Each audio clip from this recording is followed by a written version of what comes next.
Dear fellow trippers, here's a story from a Dutch ex-psychonaut about a time I took some mushrooms with some friends of mine 2 years ago.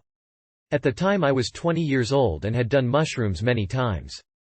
I was smoking pot since I was 14, had done coke, speed, ecstasy and LSD before, so I was used doing drugs. I always thought that I couldn't get into a bad trip since I had already done mushrooms and I didn't had any psychic problems. Me, John, Frank and Peter had known each other about 3 years from school and all of us were experienced with mushrooms. We ate the mushrooms and started to wait for the effect. It took half an hour before we felt something. The fun began. During this whole trip we smoked a joint like every 20 minutes. Maybe this was a little too much.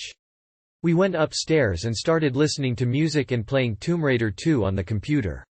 We were really in the game and I heard the sound of a storm that was in the game as if it was in my head. I asked if my friends had the same and they answered that they had the same. We laughed and were surprised that those effects were the same with all of us. We kept on playing, while the trip became stronger, until we tried something else on the computer. Windows 95 has a screensaver called Labyrinth. In the options menu you can choose the texture of the walls, grounds and ceilings of the labyrinth.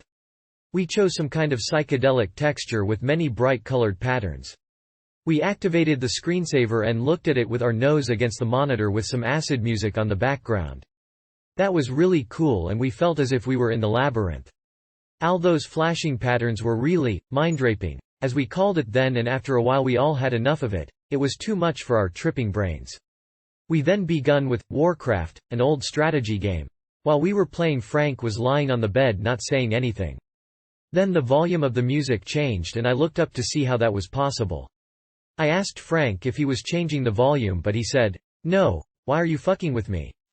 I knew that he must have chanced it, but because he said no, I didn't want to argue and distort my trip, so I let it go.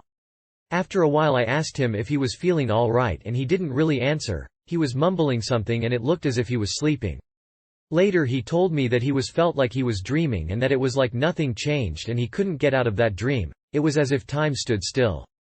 He didn't remember that he was tripping on mushrooms, and if I had known that I could have told him and that would have helped him, but that didn't came up to me that time. I hoped everything would be all right with him. I didn't want any stress, afraid of my trip being influenced by his bad trip, so I paid not too much attention on his state of mind. Suddenly I heard a loud bang and we all turned around to see what it was. It seemed that it was the remote control that hit one of my speakers. I asked Frank if he threw the remote against my speaker, but he said no and looked at me in a strange way. I looked at Peter and we both knew this wasn't going well. We all acted as if it didn't happen. Maybe we hoped that it didn't happen. I slyly began to panic because I knew Frank was heaving a really bad trip and I wasn't sure what he was going to do. I have always been afraid of unpredictable people. I already saw myself sleeping while Frank was wandering around my house, having his bad trip and do whatever. Maybe he'll burn down the house or kill me. Those kind of things came in my mind and I really started to panic. We all sat there and sometimes Frank said strange and scary things and he was looking as if the devil possessed him, which scared me and Peter. We looked at each other and both knew this trip was going really bad. The vibes in my room were not good, so I decided to go downstairs with Frank. Maybe that would help. Downstairs my cats looked at me as if they knew I was really fucked up in the head, but that could also be my imagination. We watched some TV, hoping that there was something on that would relax our minds, but everything was too impressive. My brain was getting tired of all those impressions on TV, so we decided to go outside and smoke a cigarette. It was raining and Frank said something about a leak in the rainpipe and that I had to fix it. He said it in a way as if he was mad and became more and more scared. I decided to go upstairs with the others. When we got in the room, all of the sudden I didn't hear anything. A few seconds later I couldn't see anything except for a distorted image similar to the screensaver which we looked at. Maybe that hadn't been such a good idea. All of my body function started to stop and I knew I was standing but couldn't see anything or even think, and I felt myself falling. Peter got up quickly and catched me while I was falling and lifted me up and laid me down on my bed.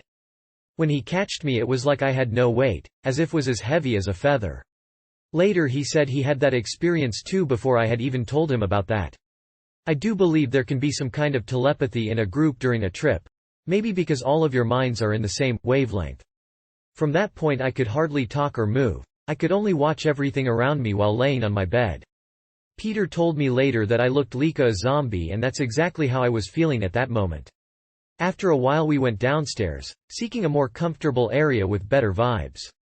We felt as if the room upstairs had bad vibes, and especially the computer, which seemed really evil to us at that moment.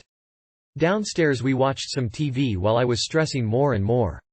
I asked Peter to call the ambulance because I didn't know what else to do. I really wanted my trip to end and I didn't saw any other way. Fortunately he told me that if we waited everything probably would be alright, so we all continued there sitting and flipping. Suddenly Frank said, "I was really having a bad trip," and I knew instantly that he was out of his trip. I felt a huge relief because everything was now going to be alright and all my stress disappeared.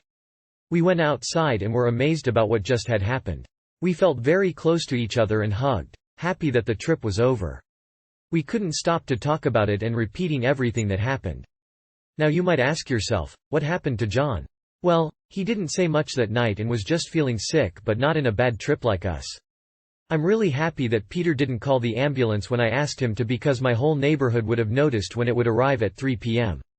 Then I would have to explain to my parents what happened and probably pay for all the medical costs too. By then I thought that I would never do mushrooms again, but later I tried it one more time with Peter. We had a bad trip again, not as bad as this one, and since then I have never touched any hallucinating drugs. What I have learned from this. By now I can say that I didn't want to had missed it, but at that moment I wanted it to go away more than anything else in my life. I thought it couldn't happen to me, but now I know that you can never say that it's safe. There are times that I want to do LSD or mushrooms again, but I'm too afraid that it would go wrong, so I'll just stay with weed. By the way, I'm from Holland, so that's why this story is written so bad, sorry.